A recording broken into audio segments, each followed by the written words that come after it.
José Luis Ábalos no se reconoce en las grabaciones con Koldo García y lo niega todo. Hoy era un día clave en el Tribunal Supremo, en pleno auge de los casos de corrupción que acechan al Partido Socialista. El exministro de Fomento y su antiguo asesor han vuelto al alto tribunal, donde el primero ha rechazado el cobro de mordidas e insinúa la manipulación de los audios. El juez ha rechazado la petición de cárcel provisional de las acusaciones. Hola, buenas tardes. En el PSOE se mantiene la incertidumbre por lo que pueda pasar, mientras Pedro Sánchez ha retomado su agenda. El presidente ha acudido a la celebración del 20º aniversario del matrimonio igualitario. Incluso con escándalo, fuimos valientes como sociedad. Pedro Sánchez no menciona los frentes de corrupción y arremete contra el uso de la fuerza horas después de su negociación con la OTAN para no gastar el 5% en defensa. Ese acuerdo llegaba 48 horas antes de la cumbre del martes y del miércoles en Países Bajos. Bélgica se ha sumado a España y también pide máxima flexibilidad de la OTAN ante las exigencias de Washington para aumentar el gasto en defensa. La cumbre de la OTAN se celebrará en plena escalada entre Israel e Irán tras el ataque de Estados Unidos a su programa nuclear.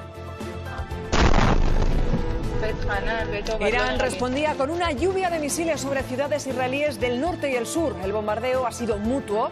Israel respondía con una fuerza sin precedentes, como este ataque a una cárcel en Teherán, y volvía a golpear el complejo subterráneo Fordow, atacado por Washington.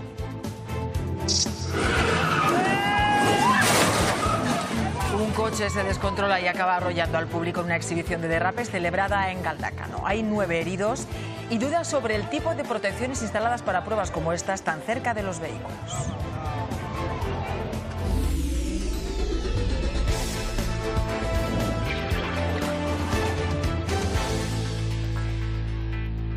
Había mucha expectación por su declaración en el Supremo, Ábalos y Koldo, y un posible pacto de silencio. Fuentes próximas al exministro confirmaron a Informativos Telecinco hace solo unos días que su idea era llegar a un acuerdo con la Fiscalía y que lo contaría todo, incluso información que señalaba a miembros del Gobierno actuales y anteriores. Pero llegado el momento, lo ha negado todo. Ha estado 1 hora y media dentro, dice que no se reconoce en los audios del informe de la UCO y ha decidido no incriminar a nadie. Julio Muley, después de todo esto, ¿se ha tomado algún tipo de medida cautelar? Pues hace unos minutos que el juez ha rechazado precisamente ordenar el ingreso en prisión tanto de José Luis Ábalos como de Koldo García, solicitado por las defensas.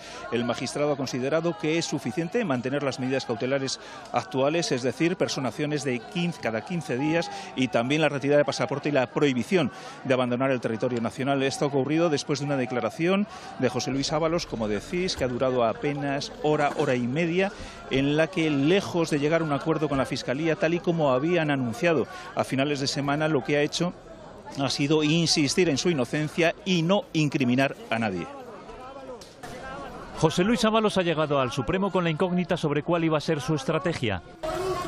El exministro estaba pensando plantear un pacto a la Fiscalía Anticorrupción a cambio de confesar e incriminar a más presuntos implicados en la trama. Pero tras reunirse ayer con su exasesor Koldo García, Ábalos ha decidido guardar silencio. Un silencio relativo, porque tras asegurar que no iba a declarar, ha añadido que podía aclarar algunas dudas. Finalmente ha sido hora y media de declaración de sí pero no, en la que Ábalos ha explicado que él quiere colaborar, pero al mismo tiempo ha dicho no reconocerse en audios como este, incorporados al informe de la UCO.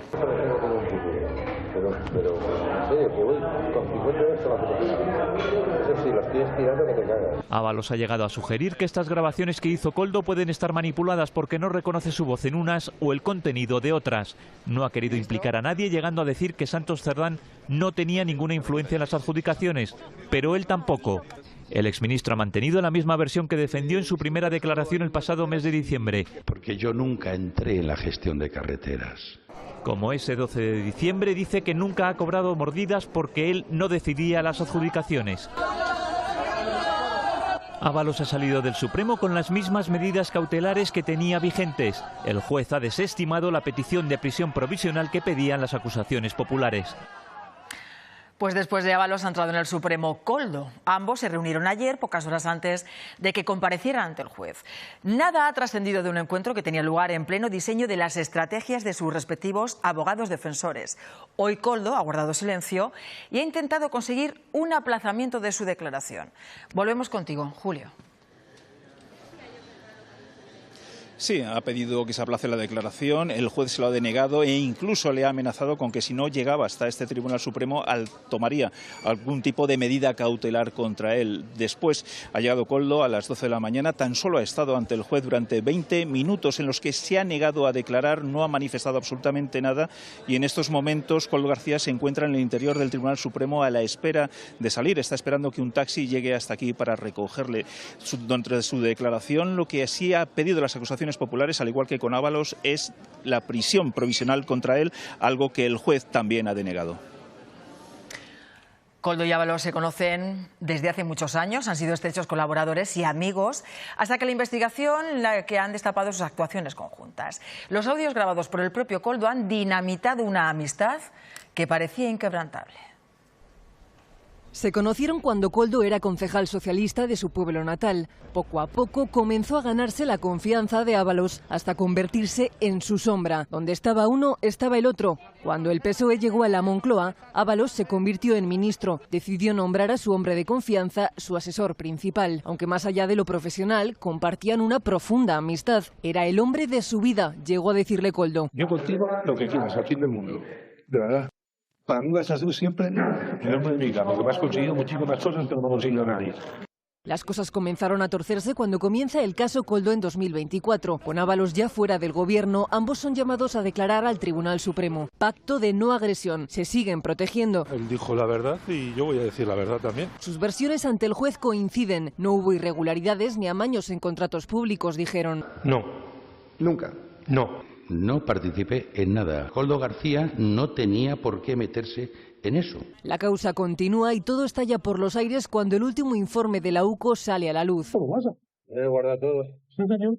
Menos lo tuyo, que está borrado. Koldo, que grababa sus conversaciones, le aseguró al exministro que había borrado todo lo que le involucraba, pero no era verdad, porque el informe de la Guardia Civil contiene minutos y minutos de audios que apuntan directamente al exministro. Ábalos dice sentirse engañado, utilizado por Koldo y también por Cerdán. Ellos eran quienes venían con una dinámica previa de corrupción y él solo ha sido el imbécil en todo esto, sostiene. Ante la posibilidad de una pena de prisión ya no hay amistad que valga. Entre ellos parece que solo queda estrategia judicial para salir lo mejor parados posible. Pasa la estrategia de Ábalos y Koldo por escuchar la declaración de Santos Cerdán. De momento, el ex número 3 del PSOE tiene una semana más para preparar su defensa. Será el último en acudir al Supremo y tiene la ventaja de que ya ha visto que José Luis Ábalos y Koldo García han decidido echar balones fuera. Isabel Alonso, hoy de momento no lo hemos visto. No, desde las 7 de la mañana hay cámaras en esta puerta y hoy nadie ha visto entrar o salir a Santos Cerdán. Él fue el primero en asegurar que no se reconocían esas grabaciones, la misma estrategia que ha seguido José Luis Ábalos hoy en el Supremo. Habrá que esperar al lunes para ver si mantiene esa línea de defensa o prefiere, como Koldo García, acogerse a su derecho a no declarar. El juez escuchará también a la Fiscalía y a las acusaciones antes de decidir si le impone medidas cautelares. Y el Gobierno de Navarra, con la socialista María Chivite a la cabeza, quería personarse como acusación en la causa contra Cerdán, algo que el juez ha rechazado. El magistrado dice que el escrito en el que se solicita es en extremo lacónico y que no explica por qué se presentaría como perjudicado en esa investigación. Paula Zabala, ¿hay ya respuesta del Gobierno foral? La hay, se ha pronunciado el vicepresidente Félix Taberna, que acata la decisión, pero añade: el mayor empeño de este gobierno es buscar la absoluta transparencia y por eso no dudarán en volver a pedir la personación ante el Tribunal Supremo si durante la causa se observa un posible daño a la Hacienda foral. Sus declaraciones contrastan sin duda con las que esta misma mañana ha hecho la nueva portavoz del Partido Socialista en este Parlamento, que calificaba la decisión del tribunal como de buena noticia. Dice que esto significa que no se pone en cuestión las contrataciones gestionadas por el Gobierno de Navarra. Desde el Gobierno reconocen el daño que les está haciendo este escándalo de corrupción. La ministra Diana Morant ha llamado sinvergüenzas a Ábalos, a Koldo y a Santos Cerdán y espera que sean castigados por la justicia. Que la justicia haga su trabajo y que todo el peso de la ley caiga sobre estos sinvergüenzas. Ese trabajo no puede quedarse empañado precisamente por esta conducta repugnante y vergonzosa de estos tres sinvergüenzas. Desde Sumar advierten a sus socios de gobierno que su apoyo dependerá de cómo evolucione el caso. Quieren garantías de que no habrá más implicados y más medidas para luchar contra la corrupción. Una de las condiciones indispensables para el reseteo de la legislatura es que el PSOE pueda darnos garantías de que tiene la situación bajo control y pueda darnos garantías de que es capaz de extirpar las viejas corruptelas del capitalismo de amiguetes. Pues a la situación política en España se ha referido también esta mañana el expresidente del Gobierno, Mariano Rajoy, en el programa de Ana Rosa. Dice que Pedro Sánchez debería convocar elecciones cuanto antes. Obliga a que las cámaras se disuelvan y a la mayor celeridad posible y a que los españoles puedan opinar. Aquí, por lo visto, parece que no interesa que los españoles opinen sobre lo que está ocurriendo en nuestro país. España necesita una convocatoria electoral y necesita urgentemente un cambio político. Y en estos momentos, esta es la imagen en directo que nos está llegando desde el Tribunal Supremo. Ahí en ese coche va Koldo García, que ha abandonado, como decimos, el alto tribunal en este mismo momento después de haber comparecido ante el juez del Supremo que investiga este caso, el caso Koldo. Como les hemos ido contando en este informativo, Koldo García se ha negado a declarar hoy ante el juez. Acabamos de ver en directo su salida. El presidente Pedro Sánchez ha retomado hoy su agenda después de 4 días sin aparecer en ningún acto público. Lo ha hecho para asistir a la conmemoración del 20º aniversario de la legalización del matrimonio igualitario. Ninguna palabra sobre estos casos de corrupción. Quien sí ha hablado ha sido Zapatero, que ha salido a defenderle. El expresidente socialista ha cargado contra los obispos por pedir un adelanto electoral. A mí me acusaron de ser más o menos el diablo, porque iba a acabar con las familias. Había muchos obispos. Curiosamente, ahora 20 años han vuelto a salir. 20 años después, presidente. A pedir elecciones, otra vez. ¿Por qué no pidió elecciones en los 40 años de la dictadura de Franco al que llevaron bajo palio? Pues Sánchez estará mañana en La Haya, en una importante cumbre de la OTAN, en un momento especialmente complicado. Y la cuestión que más debate ha generado ya en las semanas previas es el incremento de la aportación económica de sus miembros que está pidiendo Estados Unidos. Una subida del 5% que no comparte el gobierno español. Iñaki Aguade, hay un compromiso previo para eximir a España de ese pago. Habrá que ver qué es lo que opinan, qué es lo que dicen los aliados en esa cumbre. Sí, pero para el Gobierno la autoridad máxima, el interlocutor válido en todo esto es Mark Rutte, secretario general de la OTAN y quien ha dado flexibilidad y luz verde al planteamiento de España. Así lo explican fuentes del Gobierno. Dicen que la carta que envió Rutte a Pedro Sánchez confirma que España no necesita alcanzar el 5% del gasto en defensa para cumplir sus compromisos con la OTAN y poner a disposición sus capacidades. ¿Cuánto cueste es cosa nuestra? España no habla de porcentajes, insisten esas mismas fuentes. Pedro Sánchez solo firmará la declaración final que salga de esta importante cumbre de la OTAN con ese entendimiento de lo pactado con Mark Rutte.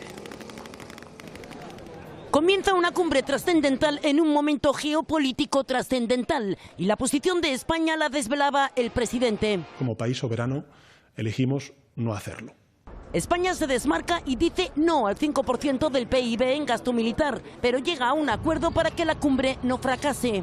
A no tener que hacerlo siempre y cuando entreguen las capacidades pactadas. Y España sí asume esas capacidades. España puede alcanzar las capacidades marcadas por la alianza con un 2,1% de gasto máximo en defensa. Y consigue que en las conclusiones de la cumbre de la OTAN se cambie nosotros nos comprometemos a un gasto del 5%.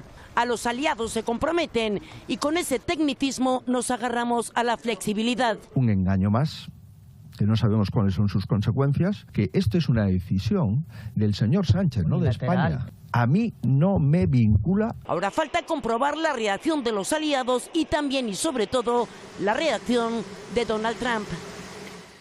Un gasto en defensa en plena escalada bélica en Oriente Próximo. El ataque de Estados Unidos a Irán ha sido la operación militar más importante de Trump en la Casa Blanca en sus 2 mandatos y el mayor enfrentamiento entre los dos países en 46 años. ¿Qué busca Washington? El propio presidente ha sugerido en redes sociales un cambio de régimen, pero el alcance de lo que está ocurriendo está por ver. De momento, Teherán le ha respondido: empezaste esta guerra, nosotros la acabaremos. Un mensaje del portavoz iraní porque el ayatolá, el líder supremo, está oculto en un lugar secreto y ha nombrado a 3 sucesores por si lo matan. Nos vamos en directo hasta Irán. Catalina Gómez, los bombardeos no han parado en toda la mañana. No, Israel volvió a atacar Teherán esta mañana en un momento en que parte de la población que había buscado refugio en el norte del país durante esos primeros días empezaba a regresar. Ahora vemos pocos coches, pero en la mañana habían muchos más cuando atacaron edificios administrativos y militares, especialmente esa prisión de Evin, donde históricamente el sistema ha detenido a los presos políticos. También atacó nuevamente a la central nuclear de Fordo, especialmente la ruta de acceso, cuando la población se pregunta qué va a pasar. Hay una parte, mucha de ella, que quiere que esto termine, pero el sector más radical insiste en responder con fortaleza a Estados Unidos. Donald Trump en las redes aplaudía el regreso de los B-2 a Missouri. El daño en las instalaciones nucleares de Irán es monumental, decía. Han golpeado con dureza y acierto. El presidente de los Estados Unidos señalaba estas imágenes de satélite donde se aprecia el antes y el después del ataque. Los mayores daños, decía, se producen muy por debajo del nivel del suelo. Netanyahu agradece el excelente trabajo de Estados Unidos en Fordo, donde la MOP, la bomba que penetra hasta 60 metros de hormigón, ha abierto brechas y sobre ellas seguían golpeando esta mañana los aviones israelíes. No solo instalaciones nucleares, también cárceles, universidades y amplias zonas de Teherán han sido bombardeadas hoy, según agencias iraníes. Los aviones comerciales, como ven en este radar, evitan ese espacio aéreo, bajan las bolsas europeas, el precio del petróleo alcanza su máximo desde enero. Por eso la contestación fuera y dentro de Estados Unidos. Trump tacha de peste y perdedores a los miembros del movimiento MAGA que le recuerdan su promesa de acabar y no avivar los conflictos. No me darán el Nobel, pero me lo merezco, decía Trump hace meses. Hoy Naciones Unidas advierte del peligroso giro de Estados Unidos en una región que se tambalea. A la espera de ver en qué se concreta esa amenaza de Irán de contestar con contundencia la acción de Trump, el régimen iraní sigue bombardeando territorio de Israel. Marcos Méndez. Sí, Teherán asegura que con los ataques de hoy ha cambiado su táctica. No sabemos a qué cambio se refiere. Sí hemos comprobado que ha sido de menor intensidad que en días anteriores. Un misil de madrugada, unos 10 esta mañana. Algunos han atravesado la cúpula de hierro, causando simplemente algunos cortes de electricidad en el sur del país. Todo Israel sigue en máxima alerta a la espera de esa posible respuesta iraní. Lo mismo que los países del Golfo Pérsico que albergan bases estadounidenses. Irán ataca a Israel mientras baraja opciones de represalia contra Estados Unidos por el bombardeo a sus instalaciones nucleares. Será una respuesta contundente, reitera el ministro de Defensa iraní, y el jefe del Estado Mayor añade en legítima defensa que Trump puede empezar la guerra, pero será Irán quien la termine.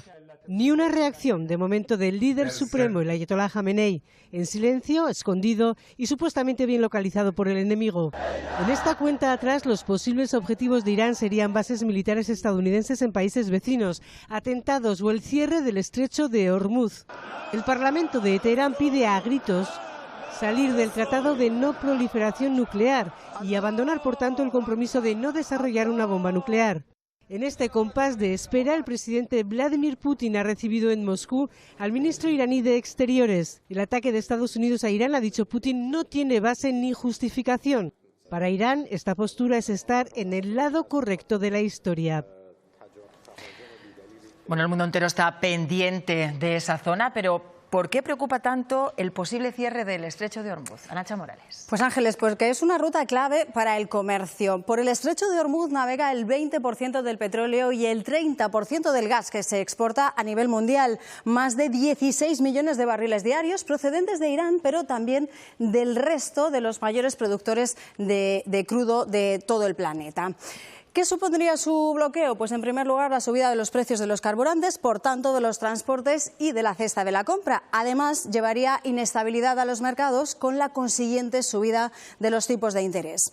El riesgo, como ven, es serio, pero los expertos lo ven improbable. Primero porque el propio Irán y además su aliada China resultarían perjudicados, y también porque este paso, que mide 34 kilómetros en su parte más estrecha, no depende solo de Irán. No se puede hacer unilateralmente, es decir, hay 3 estados que dependen, lo que pasa es que pueden complicar mucho la navegación, sobre todo Irán, ¿no?, que es quien tiene la mayor parte y quien suele amenazar con hacerlo. Bueno, hay que tener en cuenta que Irán sería el principal damnificado del cierre del estrecho, porque es por donde salen 1,5 millones de barriles diarios, que es el principal sostén de la economía iraní. Y no cesan tampoco los ataques de Rusia contra Ucrania. Esta madrugada han lanzado cientos de drones y misiles en hasta 6 distritos diferentes de la capital. Al amanecer se oye el sonido de los más de 350 drones, 16 misiles y las ráfagas de las defensas aéreas. Hay al menos 7 muertos y decenas de heridos. También han destruido una estación de metro que servía como refugio antibombas. Y aquí en nuestro país hoy hemos escuchado a la patronal de las empresas eléctricas dar su versión sobre el apagón de abril. Culpan a la red de transportes de Red Eléctrica. Aseguran que ellos actuaron conforme a la normativa. Las centrales de ALEC operaron correctamente ese día. El problema de control de tensión y la sobretensión venían de las redes de transporte, no de las redes de distribución. Nueva jornada de protestas de los trabajadores del metal en Cádiz. A pesar del preacuerdo firmado entre la patronal y parte de los sindicatos, las movilizaciones continúan. Esta mañana un grupo de trabajadores ha tratado de cortar los accesos principales a la ciudad. Se han vivido momentos de tensión con cargas policiales. Hay 3 detenidos. Los Reyes han vuelto hoy después de 14 años al monasterio de Montserrat, en Barcelona, para celebrar el milenario de la fundación de la abadía. Y la recepción se ha trasladado, sin embargo, a los jardines interiores porque fuera un grupo de manifestantes convocados por la Asamblea Nacional Catalana se han concentrado con gritos independentistas y en contra de la monarquía. Los Mossos han intentado alejar la protesta a empujones. Y en la localidad vizcaína de Galdácano se sigue analizando qué pudo pasar ayer durante la exhibición de derrapes que acabó con una decena de heridos. Uno de los coches que participaba en la exhibición perdió el control e impactó contra varias personas que se encontraban en la terraza de un bar. El dispositivo de seguridad era similar al de otras ocasiones. Tras 2 horas de exhibición, el piloto de este coche pierde el control. El vehículo golpea en el borde de la acera y arremete contra el público que se encuentra en un bar. Momentos de pánico en el que una madre salva a su hijo del impacto. El accidente ha dejado 9 heridos que están fuera de peligro. Óscar es uno de ellos. Me pusieron 4 grapas de un lado, 3 en otro, me pusieron apósitos por aquí, por las piernas y todo esto. Pero antes de eso vio cómo el coche se le echaba encima. El coche pega y hace pum contra mí y hace pum contra todas estas chicas de aquí al lado. 2 de los heridos aún permanecen en el hospital. Había 2 chicas que tenían unas heridas bastante importantes en las piernas y un chico con un golpe en la cabeza que también sangraba. Hoy en Galdácano los vecinos no se explican la falta de seguridad, sin fardos de paja ni elementos para proteger al público. No tiene sentido hacer aquí esas acrobacias, ¿no? O haber puesto más defensas o algo, o más separación o algo. La organización del evento tenía los papeles en regla para formar parte de los festejos de San Juan, pero aquí vemos cómo se permite a personas cruzar por delante de los vehículos. Hay que analizarlo y mirar qué medidas tomar de aquí en adelante. Porque la jornada festiva pudo acabar mucho peor.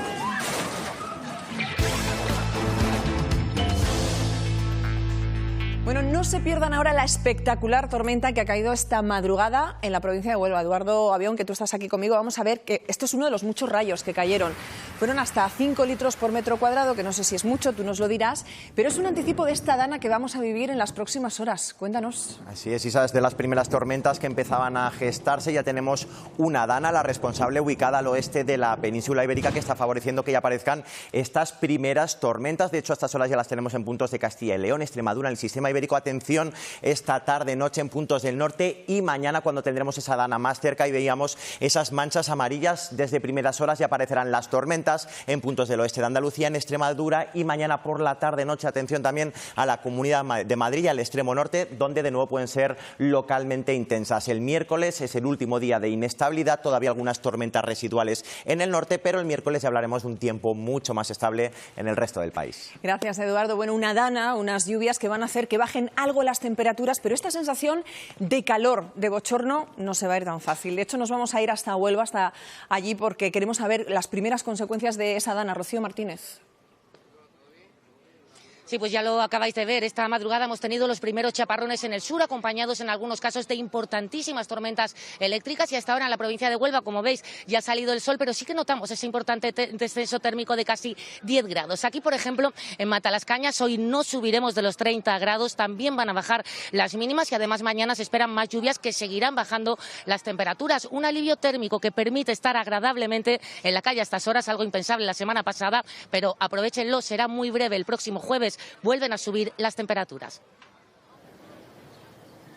En Aragón el calor no da tregua, precisamente por ello la EMET ha activado la alerta naranja en el sur de Huesca y también en la ribera del Ebro zaragozana por altas temperaturas. Precisamente por esta misma razón el Ministerio también ha activado la alerta sanitaria elevándola a nivel rojo. Y el calor es tan sofocante hasta ahora que esta plaza, como van a ver, está prácticamente desierta. No hay casi ningún valiente que la cruce. El Gobierno recuerda durante estos días que hay que prestar especial atención a los colectivos vulnerables como las personas mayores o aquellos que trabajan en el sol, llevando a cabo horarios muy estrictos para evitar golpes de calor o permitiendo que beban agua con frecuencia. Junio infernal. Insoportable. En España. Un calor de horno. Un problema de salud pública. Floja, decaída. Con un exceso de hasta 94 muertes atribuibles al exceso de calor. Las personas mayores lo pasan fatal. También un peligro para los trabajadores. Lo que hay que madrugar mucho. Adaptando la jornada. De 7 a 2, antes era de 8 a 5. Y con sentido común disminuimos la amenaza. Lo más hidratados posible, evitar las horas centrales del día. Aunque este sábado un hombre de 58 años con patologías previas fallecía por un golpe de calor montando un cartel luminoso a las 6 de la tarde. Inspección de Trabajo lo investiga después de haber mandado los mercadillos, la agricultura, la construcción. Más de 100.000 cartas en su plan estival advirtiendo de la peligrosidad de las altas temperaturas. Prevenir y no tener que reparar. Pero hoy en Huesca pocos trabajadores saben que están en alerta roja sanitaria por la temperatura. No sabía. ¿Ni idea? No especialmente. Desconocen un riesgo que puede matar. La Policía Nacional ha lanzado una iniciativa de cara al verano para evitar que los niños se pierdan. Se trata de esas pulseras identificativas en las que los padres se pueden escribir un nombre y un número de contacto. Se reparten en oficinas de turismo y en hoteles como medida para evitar ese tipo de situaciones angustiosas mientras las familias se encuentran haciendo turismo. La mayoría de los niños están ya de vacaciones, a punto de estarlo, y llega el dilema de todos los años. Un verano muy largo por delante y hay que entretenerlos mientras llega el momento de ir a la playa quien pueda. El caso es que estas primeras semanas son complicadas para muchas familias. La felicidad de los más pequeños al acabar el curso escolar. Muy felices porque ya vamos a poder hacer lo que queramos y a la playa ya. Contrasta con el quebradero de cabeza que supone para los padres el inicio de las vacaciones de verano. Ruth saca la agenda. La segunda quincena de agosto también van a ir a campamentos. Los precios a veces son elevados. 600 euros mínimo. Si nos vamos solo a campamentos privados, 2 hijos superan los 1.000 euros seguro. Pero todos los años hace su particular Tetris para que no quede ni un día suelto en las vacaciones de sus 2 hijas. De gran ayuda para ocupar el tiempo son talleres como el de mayo. Yo veo que las familias están agobiadas en este momento del año porque claro, al final son 2 meses y medio que tienen que cubrir. O los campamentos de verano. ¿Vas a meterte en la piscina o no? ¿Sí? En este de Vigo hay más de 1.500 niños inscritos. Tenemos más de 9 tipos de campamentos, desde artes marciales, tenis. Intentamos que todos los niños desde los 3 hasta los 16 años tengan un sitio donde estar. Roberto y Belén traen a su hija a algunas de estas actividades. Ocupan así las mañanas, pero las tardes se complican. Gestionamos entre bien la mamá o el papá de cómo cambiar los turnos de trabajo, lo que sea, para poder estar con ellos. Muchas veces, confiesan, toca tirar de amigos o familia. Yo soy tía abuela y tengo que cuidar de ella. Sea como sea, al final te las apañas como puedes. Los padres consiguen esta difícil conciliación. La semana que viene se estrena en España una nueva entrega de Parque Jurásico en la que destaca el papel de Scarlett Johansson, tan fan, confesa, de esa saga desde que era muy pequeña. Antes de ese estreno, los protagonistas nos han contado algunas anécdotas del rodaje. De verlo en la gran pantalla a ser la protagonista. Mi primer recuerdo de Jurassic Park es verlo en los cines cuando tenía 10 años. Mi cabeza explotó al verlo. Yo pensaba, ¿cómo los han traído de vuelta? Oh, Dios mío. Regresa a la isla que nos dejó sin aliento en 1993. Esta vez junto a Jonathan Bailey. Si conseguimos este ADN, se salvan millones de vidas. En una misión más humana. Crear una cura para algo es muy humano, así que las conversaciones y el debate cambian, pero tiene el espíritu de siempre. Me di cuenta de que el público se mete de lleno en la misión. Y eso para mí es algo completamente único. Adrenalina en estado puro para sobrevivir a esta isla repleta de dinosaurios. ¿Dónde está la mirada de la Macarena? Pues eso se preguntan muchos sevillanos tras su puesta a punto. La Virgen ha sido restaurada y al artista se le ha ido la mano con las pestañas, así que su reaparición ha provocado mucho revuelo. La cosa parece que ya se ha encaminado.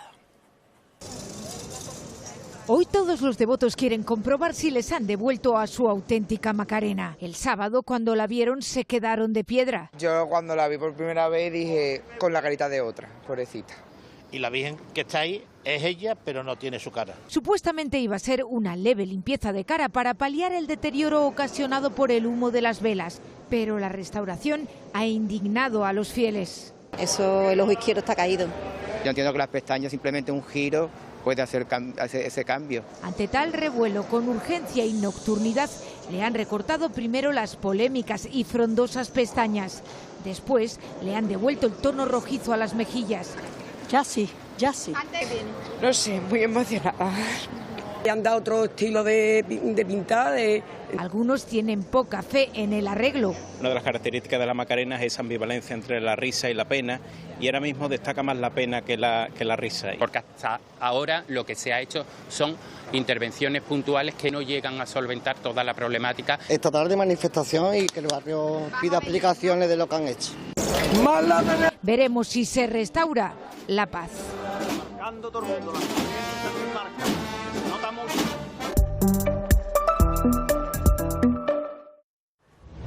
Les dejamos ya con la información deportiva hoy con Nuria Cruz.